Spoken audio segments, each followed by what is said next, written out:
দু-একদিনের মধ্যে গণভোট আইনের অধ্যাদেশ গেজেট আকারে প্রকাশ করা হবে। রাজধানীর ফরেন সার্ভিস একাডেমিতে ব্রিফিংয়ে এই কথা জানিয়েছেন আইন উপদেষ্টা আসিফ নজরুল। আরও বলেছেন, গণভোটে একটি প্রশ্ন থাকবে, আর সেই প্রশ্নে থাকবে 4টি ধারা। সেই প্রশ্নের ভিত্তিতে হ্যাঁ বা না ভোট দেবে জনগণ। এ সময় ইসি সচিব জানিয়েছেন, প্রবাসীরা পোস্টাল ব্যালটের মাধ্যমে জাতীয় নির্বাচনের ভোটের পাশাপাশি গণভোটেও ভোট দিতে পারবেন। এছাড়া 29শে নভেম্বর কমিশনে মক ভোটিং ব্যবস্থা করা হবে বলে জানিয়েছেন তিনি। সেখানে বোঝা যাবে ভোট আয়োজনে আর কি কি করা দরকার।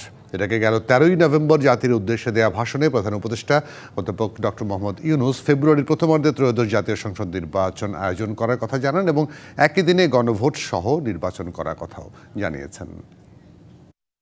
ভোটদান পদ্ধতি হচ্ছে কমিশন কর্তৃক নির্ধারিত পদ্ধতিতে গণভোট অনুষ্ঠিত হবে।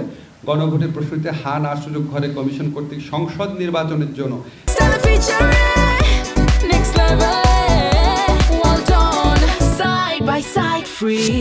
যে সিলমোহর নির্ধারণ করা হবে, সেই একই সিলমোহর দ্বারা ভোট প্রদান করা হবে। এই গণভোট অনুষ্ঠান ভালোভাবে সম্পন্ন করার জন্য নির্বাচন কমিশনকে যে কোনো ধরনের প্রয়োজনীয় বিধি, নির্দেশাবলী এবং পরিপত্র প্রণয়ন করার ক্ষমতা প্রদান করা হয়েছে।